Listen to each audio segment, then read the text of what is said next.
sobre a entrada do culto, e eu estava até falando com ele, falei assim, eu ia falar mesmo, Dalton. Às vezes nós nos esquecemos que nós estamos entrando, né, para adoração a Deus. Principalmente está disse, guarda teu pé quando entrares na casa do Senhor. Ou seja, é o momento de nós, entrando aqui, nós nos colocarmos diante do Senhor em oração, pedindo a Deus que nos ajude a entender a mensagem e adorar conforme Ele merece a nossa adoração. Mas às vezes a gente parece que é tão alegre estarmos juntos, né? Ver as pessoas e revê-las, então a gente quer conversar, a gente quer cumprimentar, mas na hora que a gente vai começar o culto, quando o piano começar a tocar, ou os violões que estiverem tocando, fazendo introdução, vamos parar desse momento para orar, vamos parar um pouquinho para nos colocar diante do Senhor e ter um pouco mais de reverência ao entrar na casa do Senhor para justamente adorá-lo. Não é que aqui, só aqui, na reverência em todos os lugares, mas aqui em especial, no sentido de nós pararmos para adorar a Deus. E aí eu vou aproveitar também e pedir aos irmãos que observem o horário de início do culto. O culto de manhã começa a que horas? 10h30. E de noite? Pois é, então 10h30 e 19, parem tudo para começar o culto. Né? Vamos começar o culto. Né? Às vezes nós nos atrasamos aqui acima, né, Dalton? Às vezes acontece, estamos orando ainda, mas é coisa difícil. Vamos parar para a gente começar. E vou pedir encarecidamente aos irmãos que evitem sentar nos últimos bancos. Deixe esses últimos bancos para quem tem dificuldade de locomoção. Às vezes as pessoas chegam com dificuldade e se assentam ali nos últimos bancos para não ter dificuldades. Nossos convidados às vezes chegam atrasados, né? E aí aquela situação vem aqui para frente. Eu me sinto incomodado. Né? Quando eu vou numa igreja, tem que ir na frente de todo mundo. Né? Você está lá na frente. Eu fico assim, meio constrangido, não conheço ninguém, né? Está todo mundo me olhando. Eu não me sinto confortável, né? Então deixe para o pessoal chegar mais atrasado, sentar naquele último lugar.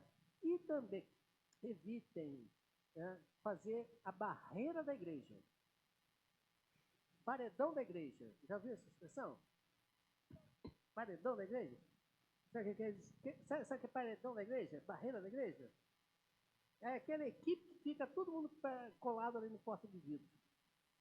Né? Lá de dentro e lá de fora. Tem aquela equipe assim. Vocês estão fazendo um paredão lá no final. Não. Entrem. Sempre. Não precisa de barreira lá não. Já temos os nossos introdutores que estão ali na frente.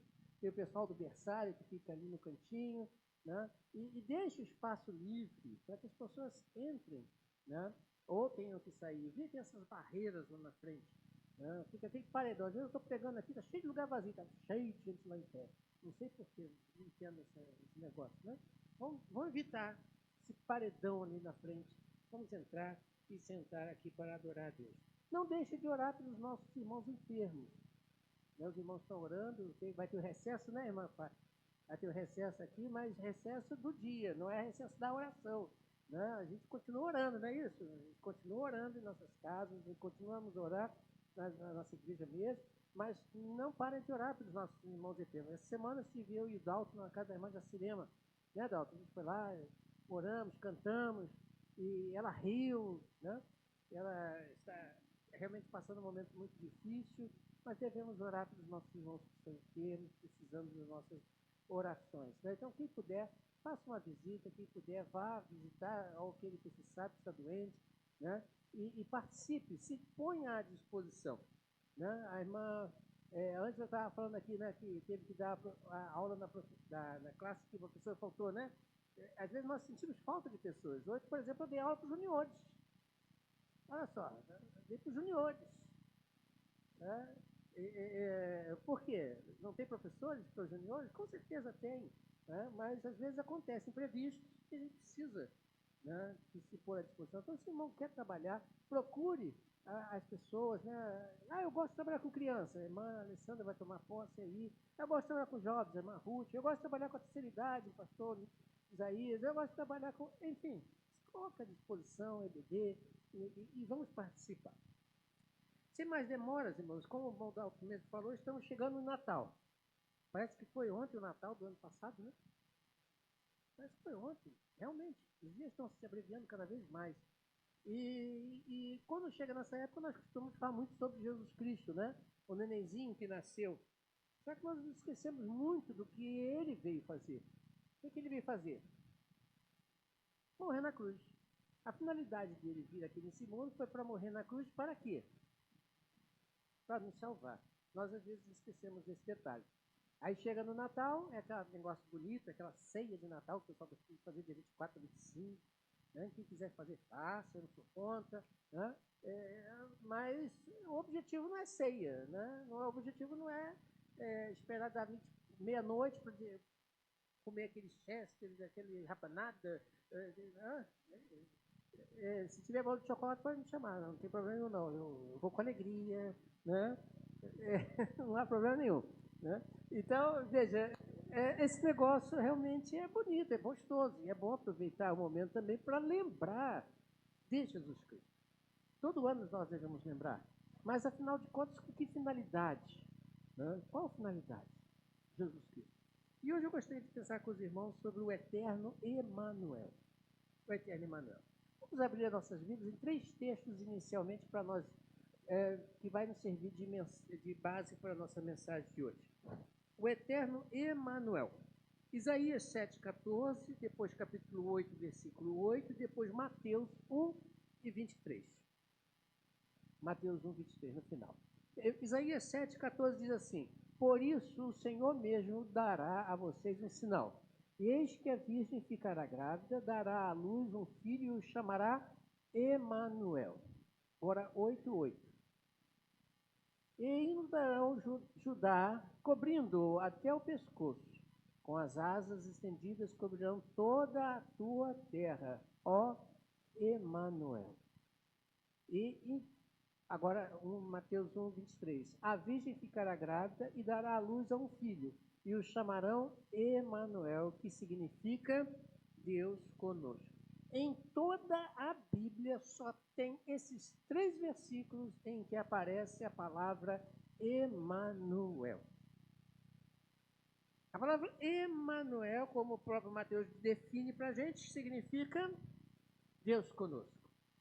Só que eu gosto de ir um pouco mais fundo na própria palavra em hebraico, que essa palavra surge lá no hebraico.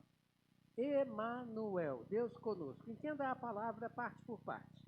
A palavra Emanuel é uma palavra composta de 3 palavrinhas. Né? Ela é formada por 3 palavrinhas.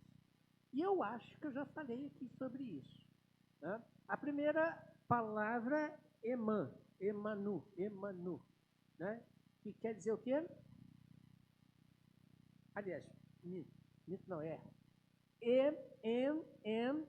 Quer dizer, quem sabe? Acho que eu já falei isso aqui. Hã? Em. Manu, dentro, conosco. Nós, em nós. Né? E Deus, Emanuel, Deus conosco. Deus em nós.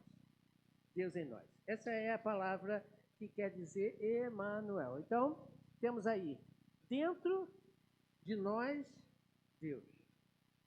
Então, quando o profeta Isaías, e repetido em Mateus, é dito sobre o Emanuel, ele está em nós, isso significa que existe aqui um relacionamento. Um relacionamento entre Deus e nós. Mas nós quem? Nós quem?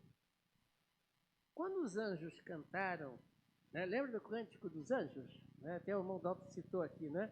Os anjos cantaram. Né?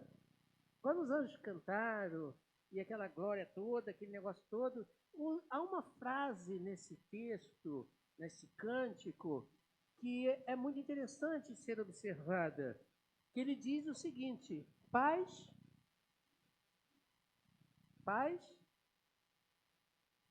na terra. Paz na terra. Paz não para a terra, mas sim paz na terra. Deus, a paz, em Jesus Cristo, se faz presente entre nós. E agora, em nós, esse relacionamento deve existir entre você e Deus, eu e Deus, nós e Deus em nós. Esse relacionamento. O problema é como é que você e eu estamos nos relacionando com esse Deus. Como tem sido o meu relacionamento com Deus? Deus, ele tem, e você sabe muito bem disso, um amor infinito, ao ponto de pegar seu filho e enviá-lo para morrer na cruz do Calvário. Ele deu o que ele tinha de mais precioso para que você e eu tivéssemos um relacionamento íntimo, eterno, profundo com ele. Mas como nós estamos lidando com isso? Será que nós estamos pensando nesse relacionamento como um relacionamento mais ou menos? Ou um relacionamento em que não há nada de relacionamento? Se é que posso dizer isso, não sei. É uma coisa fria, uma coisa assim, sem sentido, talvez, quem sabe. Ou realmente estamos tendo um relacionamento com Deus como deveríamos ter? E aproveitando essa ideia de relacionamento, eu estava meditando em cima de alguns versículos da Bíblia que mostram um relacionamento de filhos e pais e filhos. Vocês conhecem os textos, mas eu queria que vocês pensassem comigo de uma maneira diferente na posição de Deus como pai, eu como filho e o objetivo de Deus como pai para nós como filhos. De novo, Deus como pai, eu como filho, e o que Deus quer para mim como filho que vivamos. Esse relacionamento, esse tripé, muito importante. Então vamos pensar em Deus como pai. Você lembra de Mateus capítulo 6, versículo 9? Quando Jesus Cristo vai ensinar a orar. Ele usa uma expressão interessante aí. Qual é a expressão que ele usa? Pai nosso. Pai nosso.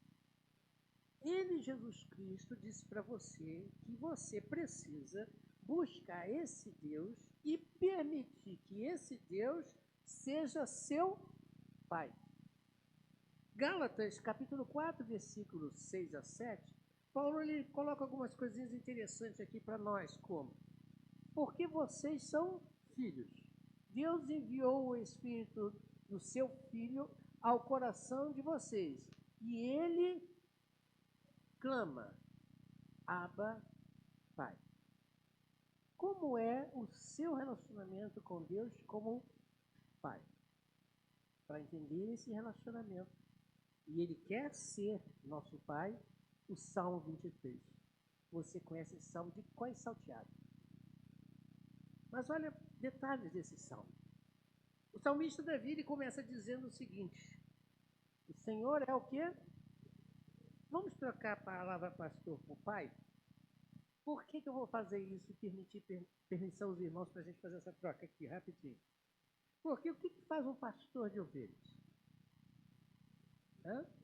Cuida das ovelhas, alimenta as ovelhas, dá água às ovelhas, conduz as ovelhas, protege as ovelhas. Ele trata as ovelhas como seus filhos, vamos pensar assim, de uma bem figurada. Então vamos pegar essa figura de pastor e colocar como pai. Então ele diz: o Senhor é o meu pai. Meu pai. De nada, diz o salmista, terei. O que é de nada ter falta, irmão? O que é nada ter falta? Nunca pense numa teologia da prosperidade que está sendo ensinada por aí, de que tudo me sobrará. A Bíblia nunca prometeu sobra, no sentido de você ser abençoado com todas as riquezas do mundo. A Bíblia nos promete sermos abençoados com todas as bênçãos celestiais. Mas enquanto aqui na terra, Deus nunca nos deixará passar necessidade. Nada vai nos faltar. Aí alguém poderia levantar e dizer assim: mas pastor, eu tenho necessidades difíceis aqui, então a coisa está esquisita para o meu lado. Pare para pensar. Será que é falta de Deus ou é falta sua de relacionamento com Deus como pai? Entendeu a pergunta? Será que o problema é Deus que não está podendo agir com você? Ou ele tem algum problema para resolver e não está podendo dar atenção a você como filho? Ou será que é você que não está permitindo uma ação de Deus como pai? Em querer aquilo que ele nunca prometeu, queria dar. Em exigir coisas como se você fosse o pai e ele o filho. Repare o relacionamento de pai para com o filho. O pai é a autoridade, o filho é o subordinado. Vamos pensar assim: o pai é o que comanda, o filho obedece. O pai é o que conduz, o filho segue. O pai é que sustenta, o filho é sustentado. De nada teremos falta. Aqueles que têm a Deus como seu pai. E o salmista continua dizendo. O que mais que ele diz agora? Versículo seguinte. Salmo 23. Salmo 23, versículo 2.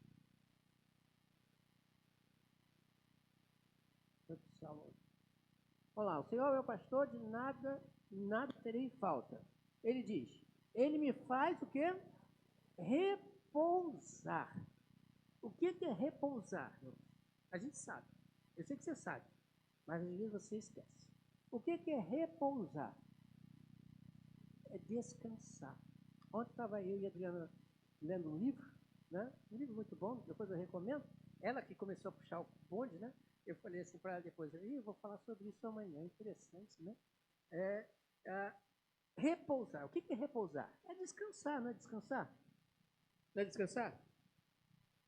Aí o comentarista o autor desse livro estava falando uma coisa interessante. Às vezes nós passamos noites em claro, apavorados e desesperados, não conseguindo descansar, fora exceto problemas de saúde, que existe o problema de saúde sim, tá? Ninguém dorme sossegado com dor no corpo, né? Ninguém dorme sossegado quando está passando mal. Não é nesse sentido questão saúde, é questão psicológica mesmo, é questão emocional. Deus, muitas das vezes, quer nos tratar como pai, cuidando dos nossos problemas, mas nós não permitimos a ação dele e passamos noites e dias desesperados.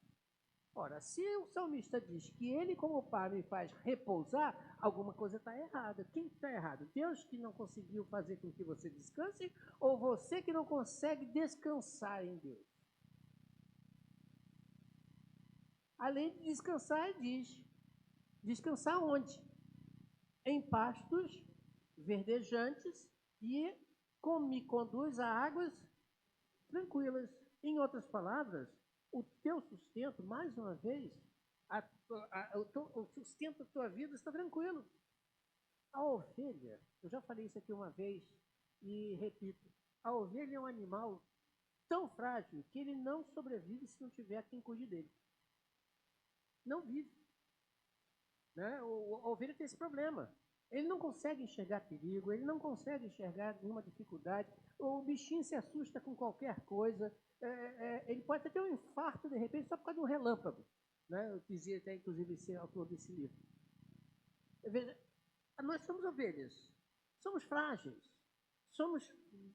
Temos dificuldades. Então, veja, Deus, ele quer cuidar, como pai, nos conduzindo a pastos tranquilos, águas tranquilas, para que você possa descansar. Ele te conduz a isso, não é você que se conduz a isso. Então, se você não consegue ter tranquilidade, alguma coisa está errada, repito. É Deus que não está conseguindo agir na tua vida, ou é você que não permite, ou faz por onde não permitir. Seguindo, versículo seguinte. Além disso, diz o salmista, Salmo 23, 3. Restaura-me o quê? Meu ficou. Guia-me pelas veredas da justiça, por amor do seu, me restaura. Tem dias que você está cansado, não está? Lembra disso? Você lembra desse dia? Às vezes mais dias do que menos dias de boas, tranquilidades, né?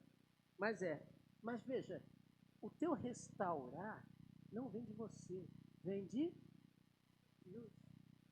Vem de Deus. E é baseado na sua justiça, no seu amor, do seu nome. Ele está garantindo, não sou eu.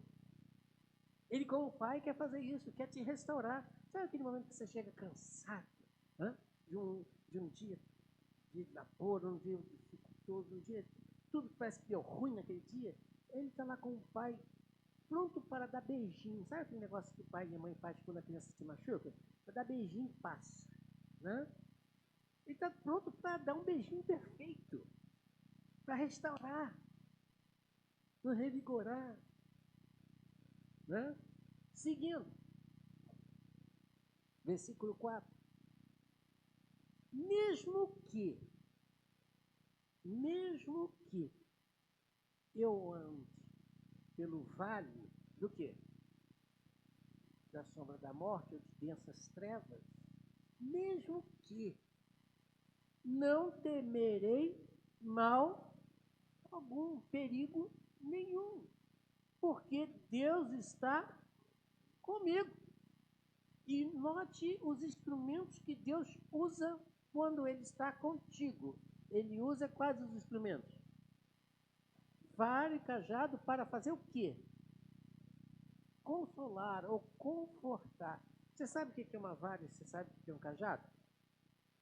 Os pastores lá naquela região, e Davi, quando escreve isso, ele tem muito bem claro em sua mente o que ele está falando. A vara é um instrumento para, vamos dizer assim, dar umas palmadinhas de vez em quando, né? Um conserto de rota, né? Às vezes a ovelha está indo para aquele lado, ele vai lá dar umas... Volta para cá, meu filho. Vem para cá. De vez em quando é necessário dar umas pancadinhas, porque os bichinhos não enxergam, então tem que chamar a atenção de alguma maneira. Corrigir de alguma forma. Vara é sinal de correção. E o cajado é um instrumento que tinha um arco na sua ponta para pegar a bichinha pelo pescoço quando necessário. Caiu no buraco. Vai lá, puxa pelo pescoço do bichinho. E não deve ser nada gostoso, né? Ser puxado pelo pescoço, né? Mas tudo bem, ele é assim que funciona. Então Davi está dizendo o seguinte, que esses instrumentos não são instrumentos para o nosso mal, mas sim instrumentos para quê? Nos confortar, nos consolar. Veja, mesmo que eu ande pelos momentos difíceis da minha vida, que a morte parece que vai nos destruir, Deus está lá com seus instrumentos, como vara e cajado, para nos consolar. Agora, seguindo, o salmo continua, o salmista dizendo: preparas um banquete diante de mim na presença dos meus inimigos e unge minha cabeça com óleo e o meu cálice transborda. Lá também nessa localidade, quem já trabalhou com ovelha sabe como é que funciona. As moscas são os problemas. As moscas são os problemas. Então as moscas pousam na cabecinha do bichinho, né? E colocam as suas larvas. Imagine, né, aquele negócio ali na cabeça da ovelha. Então o que fazia o pastor? Ou faz? Ele vai lá e passa um óleo, uma espécie de um óleo que, vamos dizer assim, sela, né? Para que as moscas não consigam ali botar seus ovinhos e assim criar as larvas, né? E evitar problemas de infecção. Então, esse óleo, diz o salmista, que Deus passa na cabeça para proteção. E a gente sabe que na Bíblia o Espírito Santo é comparado também ao óleo, né? Ao óleo.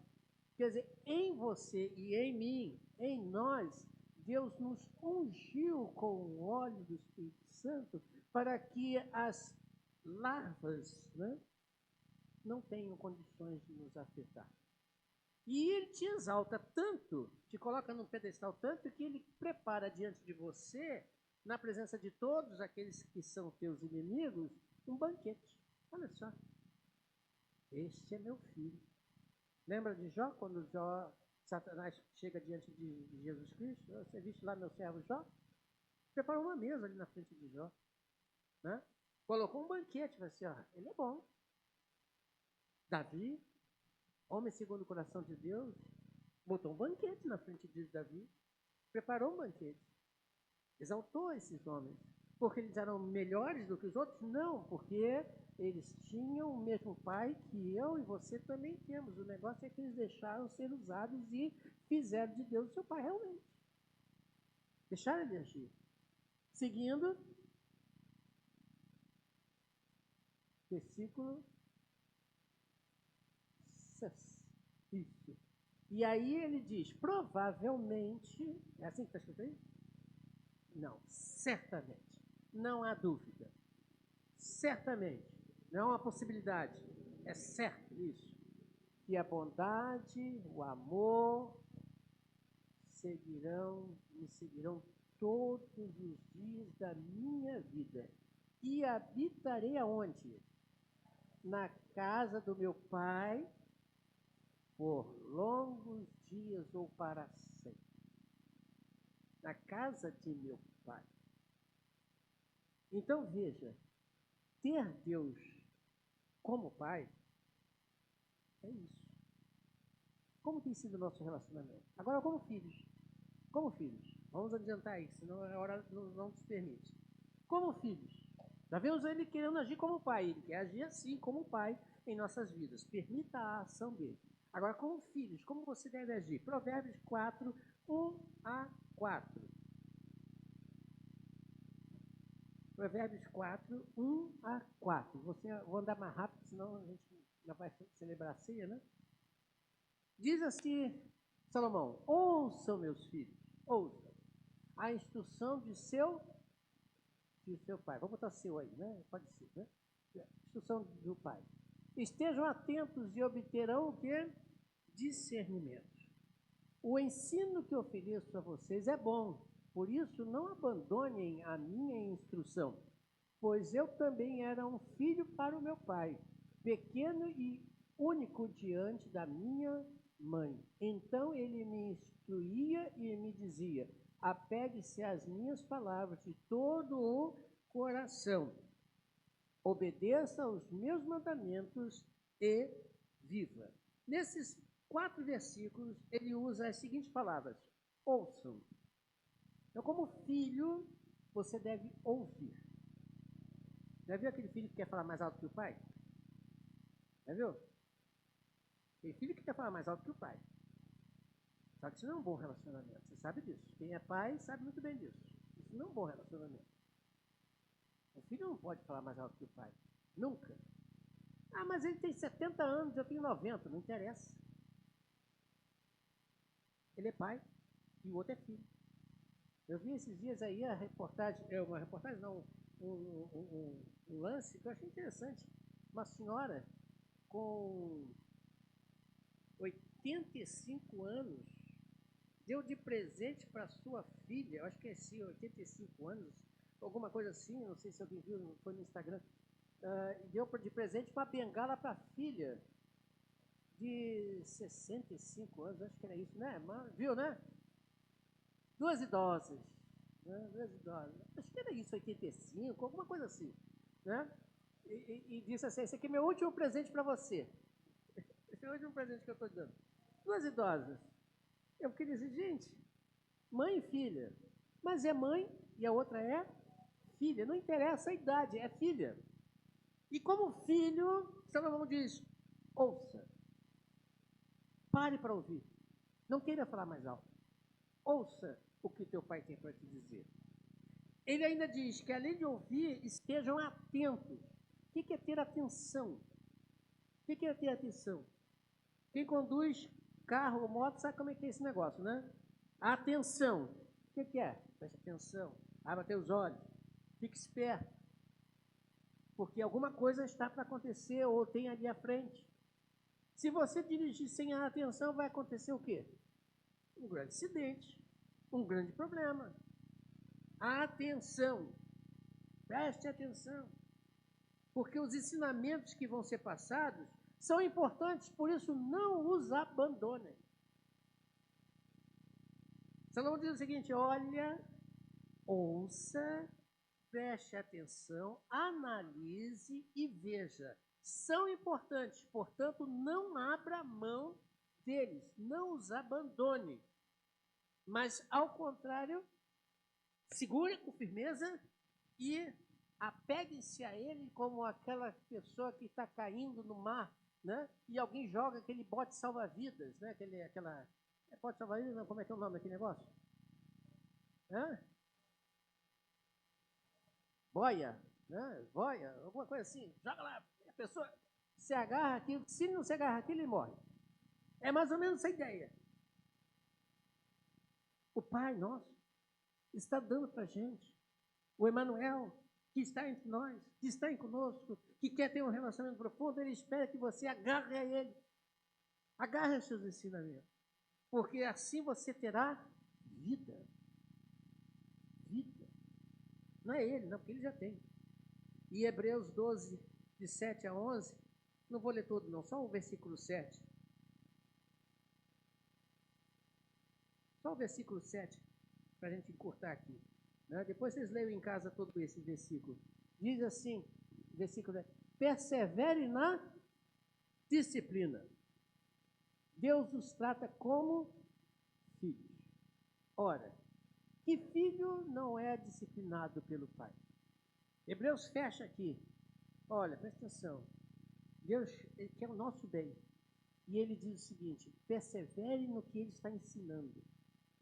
Perseverem, se apeguem, segura com toda força aquilo que ele está te ensinando. Mesmo que muitas das vezes precisa te dar umas, como o pessoal fala aí, chega para lá, né? Uns tapinhas. Mas ele quer o nosso bem. Por isso, ele diz, qual pai que não quer bem o seu filho, não o disciplina, não o corrige, não o oriente? Não é bater e espancar. Tem muita gente achando que disciplina é bater e espancar. Não necessariamente. Não é isso. Não é isso. A Bíblia até ensina que a gente não deve afastar dos nossos filhos a vara da correção. Mas não é espancar. Não é espancar, é diferente. A correção pode vir de muitas maneiras. E é o que Deus está falando para você. E para concluir, qual é o que Deus espera de nós como filhos? O que ele espera de nós como filhos? O Salmo 127, versículo 3 a 5, ele diz para a gente. Olha o que o salmista diz aí. Os filhos do Senhor são o quê? São herança, recompensa. Uma recompensa. Mas ele diz mais. Olha só, versículo seguinte. Como flechas nas mãos do guerreiro ou do valente, em outras versões, são os filhos nascidos na juventude. Próximo. Bem-aventurado, feliz ou muito feliz o homem que tem a sua aljava, ou sua cesta, ou seu aquele pacote, né? Que guarda as flechas, cheia deles. Não será humilhado quando enfrentar seus inimigos no tribunal. Entenda o versículo. Os filhos, o salmista diz, que são para ele, o pai, ou para os pais, são para eles o quê? Uma arma poderosa. Uma arma tão poderosa e eficiente que no dia da diversidade, do tribunal que ele coloca, do julgamento, da guerra, seja lá qual for, ele, pai, não será humilhado. Não será humilhado. Porque ele tem filhos que pode contar. E é interessante, irmãos, que naquela época, e principalmente naquela época, não muito também distante de nós aqui, nos anos aí 20, 30, né? Famílias abençoadas eram aquelas famílias que tinham muitos filhos. Né? Talvez você faça parte de alguma família cujos pais, né, ou seus pais mesmo, tiveram aquela pancada de 11 filhos logo de uma vez só, né? 11 logo. Resolve o problema. Mas por que tinha tantos filhos? Guardadas as devidas proporções, o pessoal faz a brincadeira, né? Que não tinha televisão, coisa negócio todo. Não é isso não. Tinham filhos porque é importante aquela mão de obra, principalmente na roça, né? No campo, que que os filhos eram mão de obras para ele, ajudando eles na produção. Quem tem pai aí, ou mãe que muitas das vezes te usou, né, para ajudar no trabalho dentro de casa, no comércio, ou faz a mesma coisa hoje, né? Porque são pessoas que ajudam na hora da dificuldade. Não é que a gente faz filho para poder ter empregados, não é isso. Não é isso. Não tem esse objetivo. Mas era também uma força para o trabalho. Então Deus está dizendo o seguinte: eu espero de vocês, meus filhos, trabalho. Que trabalho? Ele quer da gente escravos? É isso? Não, ele mesmo disse que não nos chama mais, né, de escravos, mas sim de filhos, de amigos. Por que ele quer isso? Qual o nosso objetivo? Para que ele quer? Primeiro, ele não quer ser envergonhado. Por isso você entende o pecado agora quando Deus castiga. Não só para te corrigir, mas porque ele está sendo envergonhado por você. Lembra de Davi? Imagine Davi quando ele pecou, aquele é pecado dele, e Satanás olhando para a cara de Deus e fala assim: ai, teu servo aí, pecou, tá vendo? Olha lá, fez o que não devia. Olha que situação. O pecado também faz isso, envergonha Deus. E ele não quer ser envergonhado. E segundo, porque ele precisa de nós para que a obra possa crescer. Paz na terra. Você e eu anunciando a paz, que é Jesus Cristo. Nessa época, quando nós comemoramos o Natal, não é só para dar presente, ter uma mesa cheia de banquetes e coisa e tal. Não, não, não. Não é para comemorar o nenenzinho que nasceu, somente não. É para nos lembrar do seu sacrifício na cruz do Calvário, em que morreu, deu seu sangue, derramou seu sangue. Nós vamos agora celebrar a ceia para isso, em que ele fez o que fez por nos amar, e ele espera de nós alguma coisa. Espera de nós alguma coisa. Eu vou até pedir agora aos irmãos que nos ajudem, e está bonita a mesa hoje, não sei se não receberam, né? Ganhamos de presente aí. Ah, nossa igreja está presenteada hoje. Temos esses presentes aí, né? A mesa ficou bonita. E também 2 instrumentos. Ganhamos 2 instrumentos, mais um teclado e um violão. Já tínhamos ganho outro, agora estamos ganhando mais um. Né? Mais um violão e um teclado. Né? Os irmãos querem presentear a nossa igreja. Tá bonito, né? Mas isso aqui não é só beleza, não. Isso aqui tem significado. Jesus Cristo, quando estava para ser crucificado, ele instituiu esse memorial. E no que ele institui esse memorial, ele deixa para nós 2 elementos importantíssimos, para que nós nos lembrássemos do seu sacrifício na cruz do Calvário. Né? Eu vou pedir aos nossos irmãos que estão responsáveis que venham então para aqui